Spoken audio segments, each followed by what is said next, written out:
వాక్యము ద్వారా దేవుడు మనల్ని హెచ్చరించినా బుజ్జగించినా రెండు మనం సమానంగానే తీసుకోగలుగుతాం. ఎప్పుడు ప్రార్థన ఆత్మతో మనము నిండిపోయినప్పుడు, ప్రార్థన ఆత్మ ప్రార్థన సహవాసంతో మనం నిండకపోతే గనక బొజ్జగింపును మాత్రమే మనం ఇష్టంగా తీసుకుంటాం. హెచ్చరింపుని మనం ఏం చేస్తాం? రిజెక్ట్ చేస్తాం. ఎప్పుడు కూడా ఒక మాట ఉంటుంది, గద్దింపును అసహించుకునేవాడు పశుప్రాయుడు. అంటే గద్దింపు ఎప్పుడు కూడా మనకు అసహ్యంగా అనిపించకూడదు, అలంకారంగా అనిపించాలి. గద్దింపును మనం ఎప్పుడు అసహించుకోకూడదండి. నిజానికి చెప్పాలంటే మనం మంచిగా ఆలోచిస్తే మనల్ని ఎవరు గద్దిస్తారు? మన మేలు కోరే వాళ్ళు మాత్రమే గద్దిస్తారండి. మనం చిన్నప్పటి నుంచి చూస్తే ఎక్కువగా మా అమ్మ తిట్టినట్టుగా నన్ను ఎవరో తిట్టలేదంట, మా నాన్న తిట్టినట్టుగా నన్ను ఎవరో తిట్టలేదంట. ఎందుకంటే మన మేలు కోరే వాళ్ళు వాళ్ళ తప్ప ఎవరు ఉండరు. అయితే కానీ దేవుని యొక్క సంఘంలోకి వచ్చినప్పుడు వాక్యము గద్దింపు అంటే గనక మనము అది అలంకారంగా తీసుకోవాలి. వాక్యంలో నుంచి మనకు గద్దింపు వచ్చిందంటే మనం ఇంకా ఏదో సరి చేసుకోవాలని మనము అర్థం చేసుకోవాలి. ఇక్కడ 75వ అధ్యాయంలో, దేవా మేము నీకు కృతజ్ఞతాస్తుతులు చెల్లించుచున్నాము, నీవు సమీపముగా నున్నావని కృతజ్ఞతాస్తుతులు చెల్లించుచున్నాం. చూడండి ఇక్కడ ఎంత చక్కగా మాట్లాడుతున్నాడంటే దావీదు, కృతజ్ఞతాస్తుతులు చెల్లించటానికి ఆయన సమీపంగా ఉన్నాడని తెలుసుకోవడానికి చాలా అర్థం ఉంది. అంటే కృతజ్ఞతాస్తుతులు చెల్లించడానికి ఆయన దగ్గరికి, మన దగ్గరలో ఉన్నాడని తెలుసుకోవడానికి అసలు ఏమన్నా అర్థం ఉందంటారా? అంటే దీని ఉద్దేశం ఏంటంటే, కృతజ్ఞత అంటే మనం ఏమనుకుంటామంటే కానుక ఇవ్వటమో, ప్రార్థన పెట్టించుకోవటమో, లేకపోతే దేవుని సన్నిధిలో సాక్ష్యం చెప్పుకోవటమో అనుకుంటాం. ఈ మూడు మనం చేసేటప్పుడు ఆయన మనకు సమీపంగానే ఉంటాడు.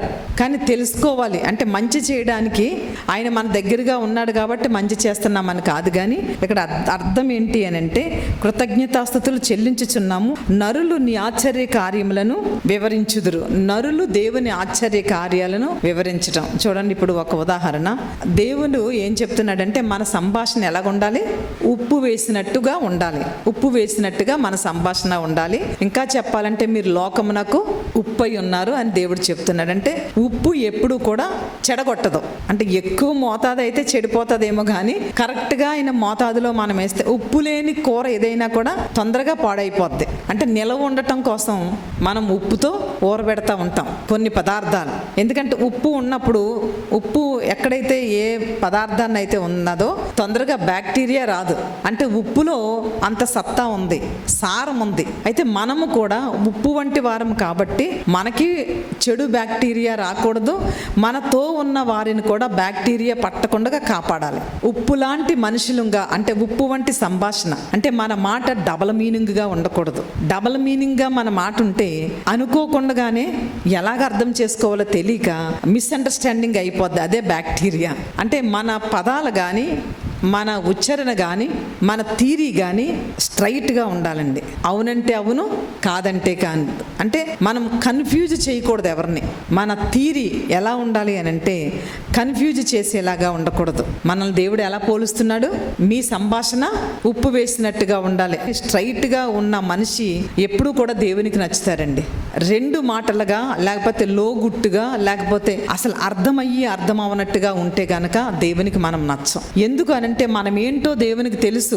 నా హృదయం దేవుడికి తెలుసండి అంటావు, కానీ నీ హృదయాన్ని బట్టి, నీ మాటను బట్టి ఇతరులను కన్ఫ్యూజ్ చేసే అథారిటీ దేవుడు నీకు ఇవ్వలేదు. నీ మాట అయినా, నీ చూపైనా, నీ తలంపైనా, లేకపోతే నీ స్నేహమైనా ఇతరులను కన్ఫ్యూజ్ చేస్తే గనక దేవునికి నచ్చదు. నేను మాట్లాడేది దేవునికి తెలుసులేంటంటే, దేవునికి తెలిస్తే ఈ లోకంలో నువ్వు ఎందుకుండవు, చావచ్చు. ఈ లోకంలో మనం ఉన్నామంటే దేవుడు మనకు తెలుసు. మనం అంతకంటే ఎక్కువ మనం ఏంటో దేవునికి తెలుసు. ఇది పాయింట్ కాదు. కానీ మనల్ని బట్టి ఇంకొకరు కన్ఫ్యూజ్ అవ్వకూడదు, మనల్ని బట్టి ఇంకొకరు తప్పు మార్గానికి వెళ్ళకూడదు. అందుకే దేవుడు మీరు ఉప్పు వేసినట్టు మీ సంభాషణ ఉండాలి. మన మాటలకి ఇంకొకరు కన్ఫ్యూజ్ అయ్యి తిన్ననైన మార్గాన్ని వంకరగా ఎంచుకోకూడదు. అవునంటే అవును, కాదంటే కాదు. అలాంటి సంభాషణ మనకి చాలా ముఖ్యం. నరులు నీ ఆశ్చర్య కార్యములను వివరించుదురు. నేను యుక్తకాలం కనిపెట్టుచున్నాను. యుక్తకాలం అంటే సకాలం అని అర్థం. యుక్తకాలం అంటే సకాలం అని అర్థం. అంటే ఏ వయసులో జరగాల్సిన ముచ్చట వయసులో జరగటాన్ని ఏమంటారంటే సకాలంలో జరగటం. అంటే అర్థం ఏంటంటే సమయాన్ని వృధా చేయకుండా ఉండేటువంటి కాలంలోనికి మనం వచ్చేయాలండి. మనం ఎప్పుడైతే సమయాన్ని వృధా చేయమో మన జీవితము కూడా వృధా కాదు. కాలములు, సమయములు, జీవితము ముడిపడి ఉంది. అనవసరంగా ఒక రోజు గడిచిపోయిందంటే అర్థం ఏంటంటే మన ఆయుష్లో నుంచి ఒక రోజు తరిగిపోయింది. అంటే కాలాన్ని బట్టి మన జీవిత విధానం కూడా గుర్తుపెట్టుకోవాలి. ఒకరోజు వృధాగా వేస్ట్ అయిపోయింది. చూడండి, ఒక్కొక్కసారి సంభాషణ ఉంటుంది కొంతమందితో. మీకు ఒకటి ఛాలెంజ్గా చెప్తున్నాను. ఒక 2 వ్యక్తులు మాట్లాడుకోండి, లేకపోతే 3 వ్యక్తులు మాట్లాడుకోండి, 4 వ్యక్తులు మాట్లాడుకోండి. ఇతరుల కోసం మాట్లాడుకోకుండా, ఇతరుల గొడవ రాకుండా, ఇతరుల విషయం రాకుండా ఎంతసేపు మాట్లాడుకోగలమండి? ఛాలెంజ్. ఒక 2 ఫోన్ మాట్లాడుకోండి, లేకపోతే 4 కూర్చొని మాట్లాడుకోండి. ప్రార్థనలో తప్ప, వాక్యంలో తప్ప మామూలుగా సంభాషించుకుందాం. మంచి చెడ్డ కష్టం సుఖం, మంచి చెడ్డ కష్టం సుఖం. ఇంకొకరు తలంపు కానీ, ఇంకొకరు గొడవ కానీ, మన మధ్యలో లేని వాళ్ళ యొక్క విషయం కానీ రాకుండా ఎంతసేపు మాట్లాడుకోగలమండి? 5 నిమిషాలా, 10 నిమిషాలా, 1 గంట అవదండి. అందుకని విస్తారమైన మాటల్లో ఎందుకు అనంటే ఇంకొకరిని మనం నొక్కి నోట్లో వేసుకుంటేనే ఆ సంభాషణ ముందుకెళ్తుంది. ఎవరో ఒకరిది మన నోట్లో రావాలి. ఆడేలాగా, ఆమెలాగా, అదేలాగా. కనీసం అది ఏమీ రాకుండా మన సంభాషణ ఉండేలాగా చూసుకోవాలి. నీ కోసం నువ్వు, వారి కోసం వారు, లేకపోతే దేవుడి కోసం. ఇది మాట్లాడుకునేలాగా అయితే ఎంతసేపు మాట్లాడుకున్నా దాంట్లో దోషం కనిపించదు. కానీ దోషం లేకుండా ఉండదండి. అందుకనే మాట్లాడుకోండి, కానీ ఇలాంటి దోషాలు కూడా రాకుండా ఉండాలి. ఎందుకంటే మన కోసం మనం మాట్లాడుకుంటాము, కొంత సమయం అయిపోతుంది, కానీ స్టార్ట్ చేస్తాం మన కోసం మనమే మాట్లాడుకోవడానికి. ఎక్స్పీరియన్స్ అందరికీ ఉందండి. ఇది కొంచెం సమయం ముందుకు వెళ్ళిన తర్వాత ఎవరో ఒకరితో వచ్చేస్తుంది సంభాషణ. అవునా కాదండి? 100% వస్తుంది. అది ఫోన్లో కానివ్వండి, ఇంట్లో కానివ్వండి, సంఘాల్లో కానివ్వండి, సభల్లో కానివ్వండి, ఉద్యోగాల్లో కానివ్వండి. ఎవరో మాట మధ్యలోకి రాకపోతే ఎంతసేపు మాట్లాడుకోం. ఎంత సమయం మిగిలిపోద్ది అప్పుడు? ఇదొకటి పాయింట్. అంటే మనిషి మాట్లాడుకుంటే ఇంకొక వ్యక్తి సంభాషణ రావాల్సిందే. కాబట్టి ఉప్పు వేసినట్టు ఉంటుందా ఆ సంభాషణ? ఉండదు. ఏం కొని తెచ్చుకుంటాం? కర్మను కొని తెచ్చుకుంటాం. ఎందుకంటే ఒక వ్యక్తి మన మధ్యలో లేని వ్యక్తి కోసం నెగిటివ్గా మాట్లాడుకోవటం అది ఒక కర్మ. తప్పనిసరిగా ఎప్పుడొకప్పుడు దాని యొక్క ఫలితాన్ని మనము అనుభవించక తప్పదు. కాబట్టి ఇది ఒకటి తెలుసుకోవాలి. ఎందుకంటే నేను యుక్త కాలంను కనిపెట్టుచున్నాను, నేను న్యాయమును బట్టి. అంటే మన సంభాషణ, మన కాలము ఆయన కనిపెడుతున్నాడు. మనకి ఒక ఆయుష్, ఒక 80 ఏళ్ళు ఇచ్చాడు. 80 సంవత్సరాల్లో ఎంత సమయం మనం వేస్ట్ చేశాము, ఎంత సమయము కర్మను కొని తెచ్చుకున్నాము, ఎంత సమయము దేవునికి విరోధంగా ఉన్నాము, ఎంత సమయం అని ఆయన చూసి తీర్పిస్తాడంట. కౌంటింగ్ అది ఎప్పుడు బయటకు వస్తుంది? తీర్పు సమయంలో బయటకు వస్తుంది. ఈ జ్ఞానం నిజంగా మనకుంటే గనక పరలోక నిధి కోసం మనం ప్రాకులాడినప్పుడు మనం కొంచెం సెట్ అయిపోతామండి. క్రైస్తవులం అంటే తప్పనిసరిగా మనకంటూ ఒక క్లారిటీ ఉండాలి, ఒక వ్యక్తిత్వం ఉండాలి. బయటోళ్ళకి లాగే మనం మాట్లాడేస్తే, బయటోళ్ళకి లాగే మన ప్రవర్తన ఉంటే దేవుడికి మనల్ని చూసి సిగ్గుపడతాడు తప్పనిసరిగా. అంటే మనం ఏదో నీతిమంతులమని నేను చెప్పను. తెలిసి తెలియక మన జీవితాల్లో పొరపాట్లు ఉన్నాయి, కష్టాలు ఉన్నాయి. అన్నీ క్షమించబడే పాపాలే. క్షమించబడన పాపం ఏదైనా ఉందంటే అల్ప విశ్వాసఘాతకం. అందుకని ఇశ్రాయేలీలు విశ్వాసఘాతకులైరి అంటాడు. వ్యభిచారుల కోసం రాసింది తక్కువ ఉంటుంది, దొంగల కోసం రాసింది తక్కువ ఉంటుంది. బైబిల్లో అతిక్రమం ఎక్కువ ఉంటుంది. ఆజ్ఞాతిక్రమమే పాపం. అంటే ఆజ్ఞ దేవుడు రిలీజ్ చేస్తున్నప్పుడు అది మనకి హెచ్చరికగా అనిపించినప్పుడు దాన్ని రిజెక్ట్ చేస్తాం. దానికి ఇచ్చే బిరుదు ఏంటంటే పశుప్రాయులు. గద్దింపు మనం రిజెక్ట్ చేస్తే మనకి ఇచ్చే బిరుదు ఏంటంటే నువ్వు గేదెవా, నువ్వు ఆవువా, నువ్వు పశువా అంటే అది మనకి ఎంత కోపం వస్తుందో. కానీ ఆయన డైరెక్ట్గా అంటున్నాడు. ఇండైరెక్ట్గా ఆయన ఏం మాట్లాడు. ముక్కు సూటిగా మాట్లాడే సత్తా ఆయనకు మాత్రమే ఉంది. మనిషి హృదయంతో సూటిగా మాట్లాడే సత్తా దేవునికి మాత్రమే ఉంది. హల్లెలూయా. ఇక రెండోది ఏంటంటే భూమియు దాని నివాసులందరూ లయమగునప్పుడు నేనే దాని స్తంభములు నిలుపుదును. అంటే భూమియు దాని నివాసులందరూ కూడా లయమైపోయినప్పుడు నేనే దాని స్తంభములను నిలుపుదును. అంటే ఆయన నిలిపే స్తంభం ఏంటి అంటే పరలోక స్తంభం. ఈ లోకమంతా లయమైపోద్ది, కానీ మరలా నూతన సృష్టి ప్రారంభం అవుతుంది. ఇంకొక ఆత్మీయ అర్థం ఏంటి అంటే మన జీవితంలో ఉన్నటువంటి ఆ పాపపు తలంపులన్నీ కూడా లయమైపోయినప్పుడు నూతన జీవితంతో దేవుడు మనల్ని నిలబెడతాడు. హల్లెలూయా. అహంకారులై ఉండకూడని. అహంకారం అనేది మహా డేంజరస్ రోగం అండి. అది పెద్ద బ్యాక్టీరియా. అహంకారం అంటే ఆ కోపపడటం వేరు, కానీ అహంకారం అనేది ఎంత భయంకరం అంటే ఎవరినైనా కూడా ఎదిరించేస్తాం, ఎవరినైనా కూడా ఏది పడితే అది అనేస్తాం. అహంకారం. మనకు నచ్చింది అయితేనే మనం మెచ్చుకుంటాం, కానీ మనకు నచ్చింది అయితే ఎంత టోల్నైనా కూడా తీసి అవతల పాడేస్తా అంటే మంచి ఉండదు, చెడ్డ ఉండదు. అందుకని అహంకారులై ఉండకుడి ఆజ్ఞ ఇచ్చుచున్నాను. నిజంగా మనలో ఏమైనా అహంకారం ఉంటే ఇప్పుడే దేవుడు తీసివేయును గాక. హల్లెలూయా. అహంకారం అనేది ఆయనకు నచ్చదండి. అహంకారం అనేది మనం ఎంత ప్రార్థన చేసినా, ఎంత వాక్యాలు చెప్పినా, ఎంత ప్రవచనాలు చెప్పినా, ఎంత ఆత్మ నడిపింపులో ఉన్నా అహంకారం అనేది మన జీవితంలో ఉంటే గనక ఇవన్నీ సున్నా. అహంకారం అనేది మనకు ఉండకూడదు. అంటే కనీస ధర్మం మనకుంటే గనక చాలండి. పెద్ద పెద్ద నీతి సూత్రాలు బోధించేసుకొని అంటే పెద్ద పెద్ద యజ్ఞాలు చేసేయచ్చు, ఉపవాసాలు ఉండిపోవచ్చు, 1-2 గంటలు ప్రార్థన చేయొచ్చు. కానీ అహంకారం లేకుండా జీవించి చూడండి. అహంకారం లేకుండా ఉండటం కోసం ప్రాక్టీస్ చేయండి. అది కదా దేవుడికి నచ్చేది మన జీవితాలు. ఇవి పక్కన పెట్టి నేను 1 గంట ప్రార్థన చేశాను, 2 గంటల ప్రార్థన చేశాను, 7-30 సార్లు బైబిల్ చదివేశాను, అహంకారం. చదివాను అనే అహంకారం, చదివేశాను అని చెప్పుకోవడమే పెద్ద అహంకారం. నువ్వు ప్రార్థన చేసినప్పుడు రహస్యమందున్న నీ తండ్రికి వినపడేలాగా నువ్వు చేయమంటే నేను ఇన్ని గంటల ప్రార్థన చేస్తాను, అన్ని గంటల ప్రార్థన చేస్తాను, అంతవరకే. 100 మందికి తమ్ముకేసుకోవాల్సిన పని లేదు. అదే పెద్ద అహంకారం. అంటే చెప్పకనే మనం అహంకారంగా మాట్లాడేస్తున్నాం. కాబట్టి అహంకారులై ఉండకుడి. ఎదిరింపు స్వభావం మనకు అసలు ఉండకూడదండి. కొమ్ము ఎత్తకుడి, ఎత్తుగా కొమ్ము ఎత్తకడి. కొమ్ము దేనికి సాదృశ్యం అంటే గర్వానికి సాదృశ్యం. ఎందుకంటే కొమ్ములున్న జంతువులను మనం చూసామనుకోండి, ఎంత గర్వంగా నడుస్తాయో. ఎందుకంటే అటు కొమ్ములు బట్టి వాటికి అతిశయం ఎక్కువ. ఏదొచ్చినా ఈ కొమ్ముతో నేను గుద్దు పాడేస్తానని. అంటే అందుకని ఒక మాట ఉంటుంది, రాజులను బట్టి, గుర్రములను బట్టి, రౌతులను బట్టి మీరు అతిశయించొద్దు. అంటే మనకున్న వాటిని బట్టి మనం అతిశయిస్తాం. తాతల నాటి తేనెలు తాగాము, ఇప్పుడేమో ఏమీ లేదు అన్నట్టు మనం ఉండకూడదు. ఎప్పుడు ఒకలాగే ఉండాలి. ఈ రోజు రేపు ఎప్పుడు ఒకలాగే ఉండాలి. మన అతిశయం మళ్ళా ఒకటి అవ్వాలి. నేను దేవుని బిడ్డనయ్యాను. ఈ రోజు ఉండొచ్చు, రేపు పోవచ్చు. కానీ దేవుల్లో మనం ఉంటే గనక మనం ఎప్పుడు ఆయన యందు అతిశయిస్తూ ఉంటాము. లోకం మనల్ని చూసి ఎన్ని అనుకున్నా మనం లెక్క చేయము. హల్లెలూయా. పొగరబట్టిన మాటలు ఆడుకుడి, అది భక్తిహీనులకు నేను ఆజ్ఞ ఇచ్చే. పొగరండి ఎవరిని అంటే ఆ పొగరతో మనము ఎన్ని కోల్పోతున్నామోనండి. స్నేహాలు కోల్పోతున్నాం, బంధాలు కోల్పోతున్నాం, బాంధవ్యాలు కోల్పోతున్నాం. దేవునికి నచ్చినవండి ఇవన్నీ. నువ్వు గంటలు ప్రార్థన చేయదు. పొగరు లేకుండా ఉన్నవాళ్ళు సిగ్గులేని వాళ్ళు కొంతమంది దృష్టిలో అంతే. ఎందుకంటే కోపపడు కానీ పాపం చెయ్యొద్దు. కోపం వస్తుంది కొన్నిసార్లు, కానీ ఎంతవరకు ఉండాలి?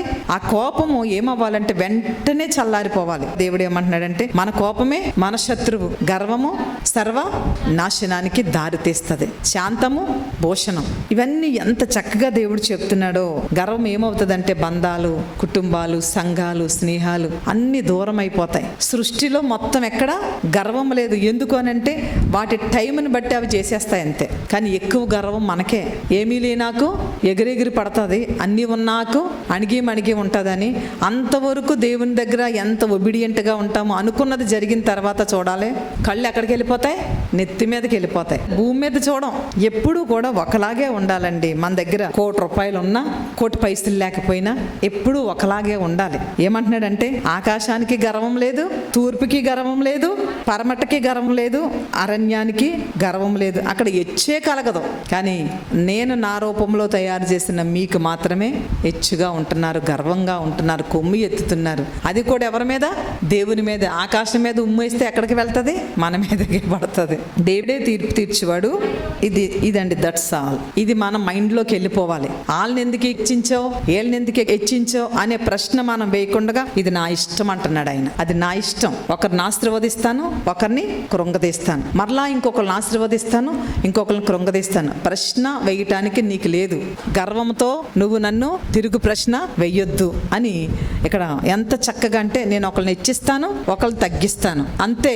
తగ్గిపోయినప్పుడు ఎదురు తిరగొద్దు, హెచ్చించినప్పుడు గర్వపడొద్దు. రెండు కూడా కొమ్ము ఎత్తటానికి సాదృశ్యమే. అదేంటి అని అంటే లేమొచ్చింది కాబట్టి రెచ్చిపోతాం. వాళ్ళకే ఎందుకు ఉండాలంతా, అదే దాన్ని అసూయ అంటారు. అన్నీ కలిగాయి కాబట్టి హెచ్చింపులోకి వెళ్ళిపోతాం, దాన్ని గర్వం అంటారు. అసూయ గర్వము మిళితమైపోయిందే కొమ్ము ఎత్తటం. దాన్ని మళ్ళీ స్టైల్గా మాకు ఆత్మాభిమానం ఎక్కువ అంటారు. ఆత్మాభిమానం వేరు, గర్వపడటం వేరు, కొమ్ము ఎత్తటం వేరు. ఆత్మాభిమానం అంటే అందరికీ ఎదురు తిరిగిపోయి ఎదురుదాడి చేయమని కాదు. ఆత్మ అభిమానం అనేది అది చాలా డిఫరెంట్గా ఉంటుంది. అది అందంగా ఉంటుంది, ఇతరులకి ఆనందాన్ని ఇస్తుంది. అనవసరమైన గర్వంతో కొమ్ము ఎత్తి మనం దాన్ని ఏ పేరు పెట్టుకుంటున్నాం? మాకు ఆత్మాభిమానం ఎక్కువ, సిగ్గు అన్నట్టుగా ఉంటుంది. ఒక్కొక్కసారి ఆత్మాభిమానం అలా ఉండదండి, అది వేరేగా ఉంటుంది. ఎలాగ ఉంటుంది అని అంటే, మనుషులు మాట్లాడుకుంటే ఏం పుడుతుంది? దోషం పుడుతుంది. మనుషులు మాట్లాడుకుంటే ఇంకొక మనుషుల్ని మనము మధ్యలోకి ఇన్వాల్వ్ చేసుకుంటాం. అలా కాకుండా రెండో పాయింట్ ఏంటి అని అంటే, ఆత్మాభిమానం అంటే ఏంటి అని అంటే, మనం ప్రార్థన చేయటం మొదలు పెడతాం. ముందు ఒక నిమిషం ప్రార్థన చేస్తాం. మా అమ్మని దీవించు, మా నాన్న దీవించు, నన్ను దీవించు, నా పిల్లల్ని దీవించు, నాకు ఉద్యోగం, ఈ వ్యాపారమే. ఇంకో 10 నిమిషాలు ఎక్స్ట్రా చేయాలి. ఏముంటుంది అంటే, మనుషులతో మాట్లాడితేనేమో బయట వాళ్ళు వస్తారు. దేవుడితో మాట్లాడటం మొదలు పెట్టిన తర్వాత బయట వాళ్ళు అందరూ వేరైపోతారు. ఎవరు మిగులుతారు? దేవుడు, మనమే మిగులుతాం. అంటే బయట వాళ్ళతో మాట్లాడుకోవడానికి దేవునితో మాట్లాడడానికి ఎంత వ్యత్యాసం ఉంది. ఎక్కువ సమయం మనం దేవునితో ప్రార్థనలో, ఆరాధనలో, ధ్యానంలో ఉంటే గనక ఇద్దరే మిగులుతారు. ఒకటి దేవుడు, ఒకటి మనం. అప్పుడు కలిసిపోతాం ఇద్దరం. అదే ఇహలోక పరంగా ఇద్దరు వ్యక్తులు మాట్లాడుకోనివ్వండి, ఇద్దరే స్టార్ట్ చేస్తారు. వీళ్ళ గొడవ వాళ్ళు, వాళ్ళ గొడవ వీళ్ళే మాట్లాడుకోవటం మొదలు పెడతారు. రానా దానా ఒకళ్ళు, ఇద్దరు, ముగ్గురు, నలుగురు, ఇక్కడ ఇద్దరే ఉంటారు కానీ 100 మంది ఆ మనుషుల మధ్యలోకి వచ్చేస్తారు. అవునా కాదండి? ఇది అదే మనం ఫస్ట్ స్టార్టింగ్ లో ఏం చేస్తామంటే, ప్రార్థన, అందరి కోసం ప్రార్థన చేయటం మొదలు పెడతాం, మన బాధల కోసం ప్రార్థన చేసుకుంటాం. కానీ కొంచెం అలా ముందుకు వెళ్ళిపోయిన తర్వాత, ఒక 10 నిమిషాలు అయ్యాక, ఒక పావు గంట అయిపోయిన తర్వాత ఏమీ ఉండదు, ఇద్దరమే మిగులుతాం, ఆయన, మనం. అప్పుడు ఏమవుతుందంటే, తెలియని ఒక అద్భుతమైనటువంటి లోకంలోనికి మనం వెళ్ళిపోతాం. శరీరం ఎక్కడ ఉంటది కానీ ఆత్మ ఆయనతో పరవశించిపోతా ఉంటది. అది ఆత్మ అభిమానం అంటే. హల్లెలూయా. ఆత్మలో దేవునితో పరవశించటము, ఆయన చెప్పినట్టుగా మనం వినటమే ఆత్మ అభిమానం అంటే. మన ఈగో చెప్పినట్టుగా, మన గర్వం చెప్పినట్టుగా, మన డిఎన్ఏ చెప్పినట్టుగా. వాళ్ళ బాబుకి చాలా గర్వం అండి, ఈవికి గర్వమే, ఎంత పొంగిపోతామో. అదే పితరుల శాపాలంటే, అదే పితరుల శోధనలంటే. ఆ డిఎన్ఏ మనల్ని పట్టుకొని వెంటాడుతున్నప్పుడు, దేవునితో మనం కలిసిపోయినప్పుడు డిఎన్ఏ మారిపోద్దండి. అందుకని ఎక్కువగా ఆయనతో ఎంత కోపం వస్తుందో కొంతమందికి, ఎంత కేకలో, ఎంత దారుణమో, చాలా బేభత్సం అయిపోతూ ఉంటుంది. ఎందుకు అనంటే, మన కోపమే మన శత్రువు. నేను ఎప్పుడు కూడా మన ఇంట్లో మన పిల్లల కోసం, యజమానుడి కోసం, యజమానురాల కోసం, సంఘంలో ఉన్న కోపిష్ఠుల కోసం కూడా మనం ఎక్కువ ప్రార్థన చేస్తూ ఉండాలి. సంసారాలు విడిపోవటానికి కారణాలు కోపం తప్ప ఏముండట్లేదు ఈ మధ్యకాలంలో. డైవర్స్ అయిపోతున్నాయంటే ఎందుకంటే ఆమె తప్పు చేస్తుందని లేదు, ఇతను తప్పు చేస్తున్నాడని లేదు, ఏమీ లేవు. కానీ ఈగో, కోపం, వీటి వలన డైవర్స్ అయిపోతున్నాయి. సంవత్సరాలు ఒకే గూడి కింద ఉంటున్నారు కానీ మాట్లాడుకోలేని వాళ్ళు ఎంతమంది ఉంటున్నారు. నిజమండి, ఇవన్నీ కూడా ఇది మన నుంచి పోతే అసలు మనమే ప్రారంభిద్దాం. వాళ్ళ నుంచి కోపం తగ్గాలి అని ఇతరుల నుంచి మార్పును కోరుకుంటున్నాం కానీ అసలు మన నుంచి మార్పు స్టార్ట్ చేయాలి. అది ఆత్మాభిమానం అంటే. మన నుంచి మార్పు స్టార్ట్ చేయాలి. నేను కోపపడటం వలన ఇక్కడ ఈ గొడవ అయింది, నేను కోపపడటం వలన ఈ బంధం చెడిపోయింది అని గుర్తొస్తే ఎంత బాధ కలుగుతుందో. ఒక్కోసారి గుర్తు చేసుకుందాము మన జీవితంలో మైనస్లు, మన జీవితంలో జరిగిపోయిన గుర్తు చేసుకుంటే, నిజంగా నా ప్రమేయం లేకపోయినా ప్రభువా వాళ్ళు ఎందుకయ్యా అలా ప్రవర్తిస్తున్నారు అన్నప్పుడు మనం నిర్దోషులుగా ఎంచబడతాం. ఎవరో మనకు చెప్పక్కర్లేదు, మన మనసే మనకు తీర్పు చెప్పాలి, మన మనసే మనకు ఉత్తరవాదముగా ఉండాలి. ఈ భక్తులందరూ అలాగే చేసుకున్నారండి. ప్రార్థన అంటే అర్థం ఏంటంటే, మనల్ని మనం పరీక్షించుకోవడం కూడా ప్రార్థనలో రెండవ తెగ. Outgoing, incoming. Outgoing అంటే మన నుంచి చెడు పోవాలని ప్రార్థన చేసుకోవాలి.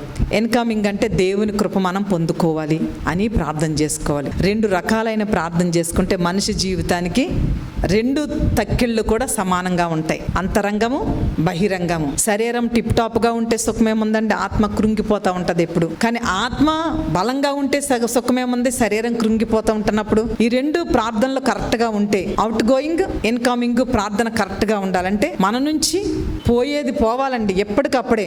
ఈ లోకంలో మనిషి బాగా జీవించాలంటే 2 బయటకు పోవాలండి. సైన్స్ ప్రకారం 1 or 2 వెళ్ళిపోవాలి. అవి వెళ్ళకపోతే మనిషిలో తెగులు ఉన్నట్టే, చచ్చి ఊరుకుంటారు. అంటే ఇహలోకపరమైన జీవితానికే రోజుకి ఎన్నో మార్లు లోపల నుంచి బయటకు పంపించేయాలి. మరి మనిషి జీవితంలో ఆధ్యాత్మికంగా పరలోకం మనం వెళ్ళాలంటే ఆత్మకు ఎన్నిసార్లు ఎన్ని బ్యాక్టీరియాలు అంటుతాయి. మరి అవన్నీ వదిలించుకోవద్దా? ఈ ప్రార్థన మనం చేసామా? ఎప్పుడైనా చెయ్యాలి. చేస్తేనే ఆత్మ దిట్టగా ఉంటుంది. ఆత్మకు పట్టినటువంటి ఆ యొక్క చీడ పేడ అంతా పోతుంది. మన ఆత్మ దేవునితో మమేకమవుతుంది. దేవుని కృప పొందుకోవటము ఎంత ముఖ్యమో, దేవుని కృపను ఆటంకపరిచే బ్యాక్టీరియా వంటి చెడు మనలో ఉండటం కూడా అంతే నష్టం. పొందుకోవటం లేట్ అయితే నష్టము, మన నుంచి చెడును దూరం చేసుకోవటం లేట్ చేసినా అంతే నష్టం. ఈ రెండు మనకు బ్యాలెన్స్ ఉంటే గనక మనం ప్రార్థన చేయటం మొదలు పెడితే ఎంతసేపు అయినా ప్రార్థన చేసుకుంటాం. మనం ఫీల్ అవ్వాలి, నా నుంచి ఇది పోవాలి. ప్రతి ఒక్కరి జీవితంలో కూడా ఇలాంటి ప్రార్థన చాలా ముఖ్యమండి. యెహోవా చేతిలో ఒక పాత్ర ఉన్నది, నిండి ఉన్నది, అని దానిలోనిది పోయిచున్నాడు, మృంగివేయవలెను. హల్లెలూయా. ఎందుకంటే దేవుని చేతిలో ఒక పాత్ర అంటే అర్థం ఏంటంటే సంతోషమైన పాత్ర అని మనం అనుకోక్కర్లేదు, కానీ ఒక్కోసారి శ్రమల పాత్ర, కష్టం అనే పాత్ర, ఇవన్నీ మన జీవితాల్లోకి వచ్చినప్పుడు దాన్ని కూడా మనము అనుభవించాలి ఆత్మాభిమానంతో. ఇదండి ఆత్మాభిమానం అంటే. కష్టంలో ఉన్నా కూడా చెక్కు చెదరని విశ్వాసం ఆత్మాభిమానం అంటే. అనుకున్నది అవ్వకపోయినా, మన ఆలోచనలు జరగకపోయినా, మనమందరి దగ్గర తగ్గాల్సి వచ్చిన అప్పుడు కూడా చెక్కు చెదరని సోనంగి కుక్కల్లాగా ఉండాలి. సామెతలు 30 అధ్యాయము 30 వచనం. టీవీతో నడిచినవి 4, మనం ఆ 4లో పోల్చుకోవాలి. అవేమనగా ఎల్ల మృగమములో పరాక్రమము గలదై ఎవరికైనా భయపడి వెనుకకు తిరిగని సింహం. సింహముకు భయం ఉండదండి. సింహం కళ్ళల్లోకి కళ్ళు పెట్టి ఎవరు చూడలేరంటండి. దాని ఆకారం కాదు కానీ దాని కళ్ళులో ఉన్నటువంటి ఆ రాజసం ఎవ్వరికీ భయపడదండి. అందుకని సింహం కళ్ళు ఎవరికి ఉండవు. ఇడి పిల్లి కళ్ళు అంటారు, ఇడి డేగ కళ్ళు అంటారు, ఇడి గువ్వ కళ్ళు అంటారు, కానీ ఇడి సింహం కళ్ళు, ఈమె సింహం కళ్ళు అని ఎవరు అనలేరు. ఎందుకంటే సింహం కళ్ళు ఎవరికీ ఉండవు. నాకు తెలిసి దానియేలుకు ఉన్నాయేమో. దానియేలే సింహాల బోన్లో, సింహాల కళ్ళలో కళ్ళు పెట్టి చూసే సత్తా ఉన్నట్టుంది. హల్లెలూయా. అంటే మనకే ఉంటుంది కదా అర్థం. మనం కూడా ఆత్మాభిమానంతో మరి ప్రార్థన చేసుకున్నప్పుడు తప్పనిసరిగా మనము చూడగలుగుతాం. షోనంగి కుక్క, ఈ కుక్కల్లో ఇది ఒక ప్రత్యేకమైన జాతి, షోనంగి కుక్క. అది ఎలాంటిదంటే, షోనంగి కుక్క మేకపోతే. అంటే ఆ కుక్క ఏదైనా ఒక వస్తువు తేవాలనుకుంటే తెచ్చేస్తుంది, తేలేకపోతే చచ్చిపోద్ది, అంతే, ఓడిపోదు. అంటే ప్రతి క్రైస్తవుడు ఇలాగ ఉండాలని దేవుడు ఈ 4 చూపిస్తున్నాడు. దేనికైనా భయపడని సింహము, తర్వాత సోనంగి కుక్క, మేకపోతు. మేకపోతు ఎలాగుంటదంటే బుర్ర ఎత్తుకొనే ఉంటది, బుర్ర దించదు. మేకపోతు అంటే కొమ్ము ఎత్తుడు అంటే ఈ కొమ్ము ఎత్తటం కాదు. దీని అర్థం ఏంటి అని అంటే, దాని కొమ్ములు బరువైనా కూడా ఆ కొమ్ములు జయించి ఆకాశం వైపు చూస్తుంది. గొర్రెపోతు. మేకపోతు అసలు మేత తినేటప్పుడు తప్పించి దాని సూపంతా పైన ఉంటది. గమనించారా? ఎందుకంటే మేకపోతు ఎప్పుడు కూడా ఆ పొదలో, ఆ ఆకులు, ఆ పాదులు పీక్కు తింటాకే చూస్తూ ఉంటది, పచ్చనాకులు. అంటే దాని చూపు ఎప్పుడు ఎక్కడ ఉంటుంది అంటే, మన చూపు ఎక్కడ ఉండాలి? ఆకాశం వైపు ఉండాలి. ఆకాశమందున్న ఆ సినుడా నీ తట్టు కళ్ళెత్తుచున్నాను. తన సైన్యములకు ముందు నడుచుచున్న రాజు. అంటే రాజు ఎంత టీవీగా నడుస్తాడో ఇక్కడ మనం 2 చూడాలి. రాజు ఏమో సైన్యాన్ని బట్టి గర్విస్తాడు, సైన్యమేమో రాజుని బట్టి ధైర్యంగా ఉంటాయి. రాజు లేకపోతే ఎంత సైన్యమన్నా చిన్న భిన్నం అయిపోతుంది. కొన్ని వేల లక్షల సైన్యమైనా ధైర్యంగా ఉండాలంటే అవుటోడో కుండోడో ఎవడో ఒకరు రాజు ఉండాలి. ఈ రాజు దేన్ని చూసి అతిశయిస్తాడు? నా వెనక పెద్ద సైన్యం ఉందనేమో. రాజు ఏమో సైన్యాన్ని చూసి, సైన్యమేమో రాజుని చూసి. ఇక్కడ మనకు నీతి సూత్రం ఏం కనిపిస్తుందంటే, వారిని చూసి వారు అతిశయపడటం కంటే ముందున్న వారిని చూసి రాజు వెనక ఉన్న వారిని చూసి సైన్యము మాట. అంటే మనం దేన్ని బట్టి అతిశయించాలి? దేవుని బట్టి అతిశయించాలి, మనల్ని బట్టి కాదు. అందుకని అపొస్తలుడైన పౌలు అంటాడు, నా అతిశయము క్రీస్తే. హల్లెలూయా. ఇలాంటి 4 గుణాలు మనకుంటే ఆత్మ అభిమానం అది. హల్లెలూయా. దేవుడు మనల్ని దీవించి ఆశీర్వదించును గాక.